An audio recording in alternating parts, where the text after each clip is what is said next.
Welcome back to Dr. Kalai Edu. Today we are going to continue with the introduction of genetics class. So last video I have given an introduction about genetics. So last in video how Mendel successful in his work I have explained you. Now I am going to explain other introductory part of this chapter.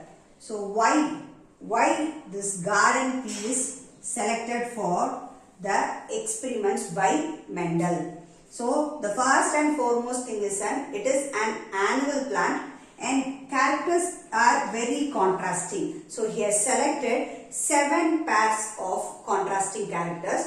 So all these are easily identified. And second thing is self-fertilization is normal. So repeated self-fertilization, what will happen? The pure lines will be maintained. That is, the characters from the parents is the same for the offsprings also in the self-fertilization. So what is self-fertilization? So in self-fertilization, male and the female gametes will fuse at the same plant is called as an self-fertilization. So in this plant, self-fertilization is normal. So true breed lines are selected easily by Mendel. So third point is used for cross-pollination. So cross-pollination is used here. So how the characters are mingled, how it is going to express at the different times can be characterized only by cross-pollination, and it is very easy for him in garden peas.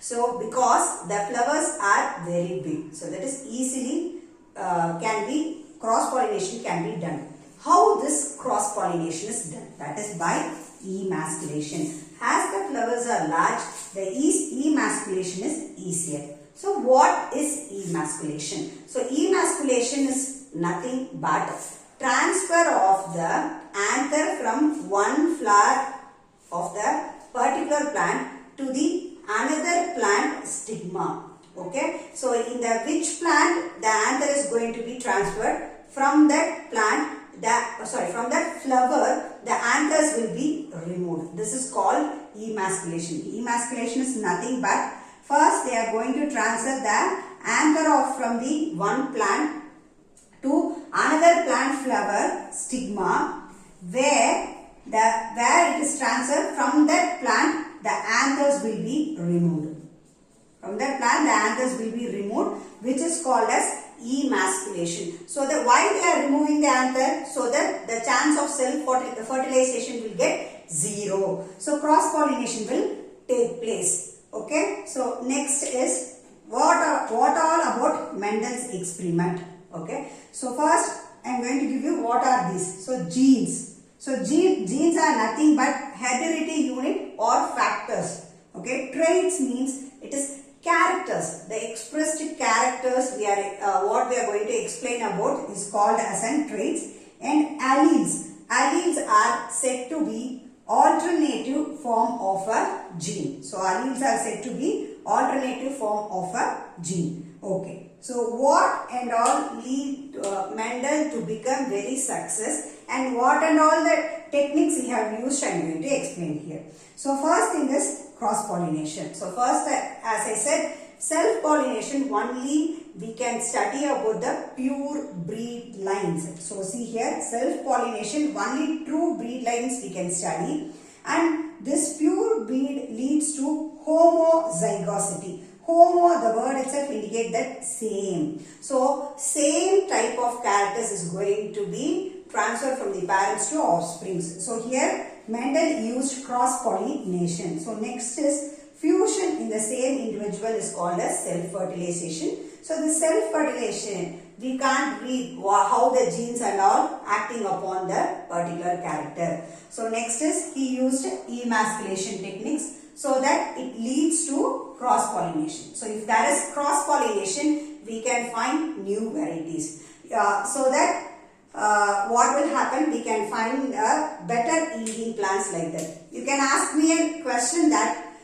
is cross-pollination is to be done manually? No, some of the plants naturally cross-pollination is there. So that nature itself leads to new variety of plants. In such self-fertilization plants, we are doing cross-pollination, so that what will happen, we can get new varieties of plants. So what is a Mendel used a pattern is a very clear mathematical pattern. So here we can read the pattern of inheritance. What is meant by inheritance? That is the characters which are going to be from the parent to the offspring is called as an inheritance. So here the pattern of inheritance is very clear in the Mendel's work. So it's a very correct, selective, accurate mechanism what he has done. So that these mechanisms and helpful to the leads to the improve of new crop varieties. Okay, so that new crop varieties are called as hybrids, and the method is called as an hybridization method. So that we can get better yielding plants, disease resistance plants, like that we can get new varieties of plants. So we tell that Mendel's theory is worked according to that particulate theory of existence. Okay, so according to that he did everything, but he don't know what is DNA and what and all the molecular works. He don't know anything, genes. But in that period itself, Mendel has given a different studies regarding these genes, DNA, and then genetics, inheritance. So he died in 1884, Mendel. Later in 1900, three scientists named Hugo de Vries, Karl Correns, and Erich von Teschmark, all the three together rediscovered the work of Mendel. Then only every work has come out, how as Mendel has did lots and lots of work regarding this inheritance. So here, what and all the terminologies we are going to generally use in genetics, I am going to tell you now. So first is expression of traits, that is expression of the characters. We are going to tell about that. Then here, if the alleles are identical, if the two alleles are identical, same, we are going to tell it as homozygous. As I said earlier, homo means same. Okay, you should remember that homo, it is same. So if it is two identical alleles, then it is called as an homozygous. So if it is of two different alleles, it is called as heterozygous. So these heterozygous are called as hybrids. Two new characters are got mixed.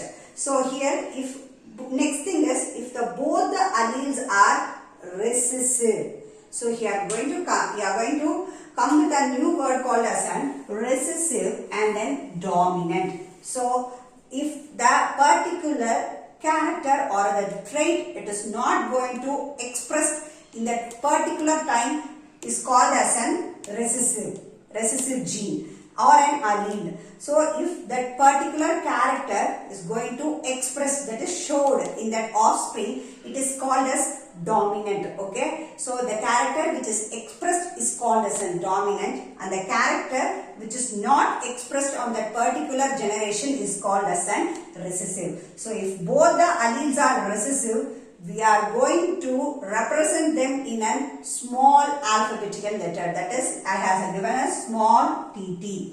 So if it is an dominant character, we are going to represent with the capital TT. As I said earlier, if both alleles are dominant, everything is same, we are going to use the term as homo. So it is recessive means homozygous recessive.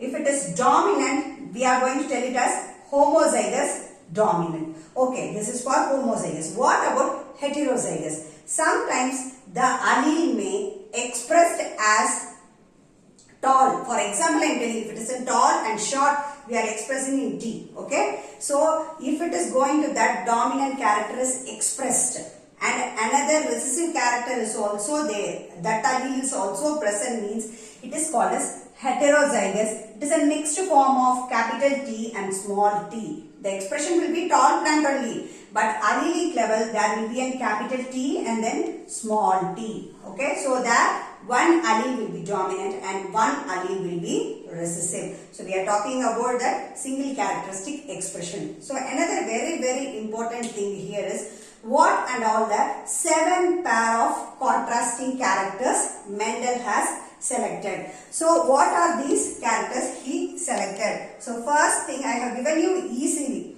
As of flowering pattern, first is stem, that is vegetative growth, and second is flowering period, and then pod, and then seed. So you will not forget that, so that I have given as such. So first is stem, flower color, C is for color, flower color he selected, flower position, pod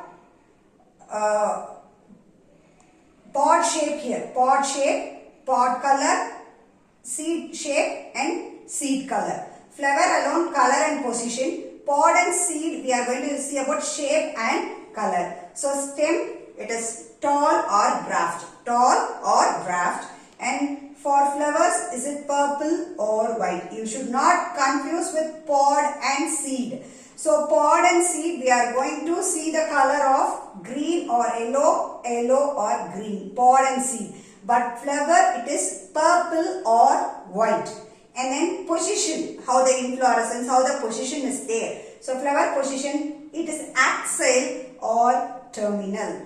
Okay. So the pod shape, it may be of inflated or constricted. So as I said, pod color and seed color is green, yellow and green. So seed shape, it will be round or wrinkle. So these are the 7 contrasting characters, pair of contrasting characters Mendel selected for his detailed study in this work. So next we are going to see about the 2 laws. With this pattern there are 2 laws in genetics. One is law of dominance, and then another is law of purity of gametes. So next I am going to explain about that.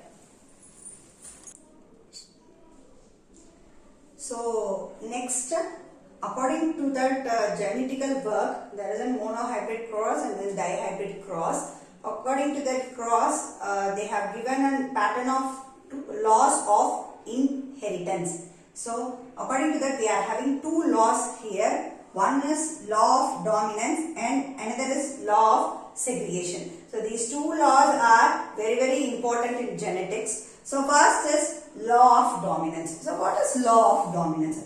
So the characters, so what we are going to study about that particular characters, these characters are controlled by discrete unit of factors. Okay, so these factors are always in pair. So these factors are always in what? Pair, and they are the discrete units. Okay, so sometimes these factors may be dissimilar. That is, it may be one dominant or one recessive, and sometimes it may be homozygous. So expression, so as I said, in the next experiments you will come to know what are all these. So expression of one particular character as an dominant. As I said earlier, the character which is expressed is dominant. So that is in F1 generation, first generation. When a parent and offspring is crossed, when it comes to first generation, it's called as an F1 generation. So which character expressed is called as a dominant character. So second point is expression of both the characters in F2 generation, the next generation. After F1, the F2 generation, what is happening is both the characters will be expressed.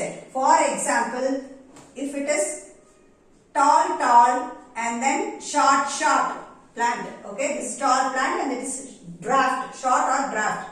So F1, it will be of only tall plants, but in F2 we get tall and short, both the plants in the ratio of 3:1. So this is called as a law of dominance. So next is law of segregation. So what's in this law of segregation? So here all that is alleles do not show any blending. All the alleles do not show any blending of characters.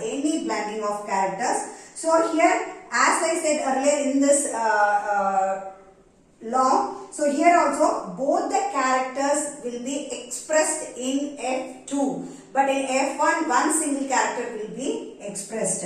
So here we are going to talk about something regarding gametes. So formation of gametes are there. So the factors are going to separated only by these gametes. So the factors will be separated by what? The formation of gametes. So the gametes will receive only one factor. Okay, they are going to receive only one factor. Got it? So how it is? If it is TT, so when the gametes are formed, it will be of. Got it? So one factor will be get separated. So for homozygous, it will be same. What? The gametes. For heterozygous, they used to get two different things. Two different gametes. So one allele gametes. So one particular allele in one gamete. Okay. So here what is the thing is, gametes never hybrid because they are separated already. So the gametes never hybrid. Hence this law is also called as law of purity of gametes. So gametes are always pure and they will not hybrid at all. So this is the law of dominance and law of segregation. So these all about that. You want to what and all know about the technical terms law. I have explained you in both the videos towards introduction to genetics. So next video I am going to start with monohybrid cross. So if you have any doubts, you can comment me in the comment section. I will meet you in the next video. Thank you.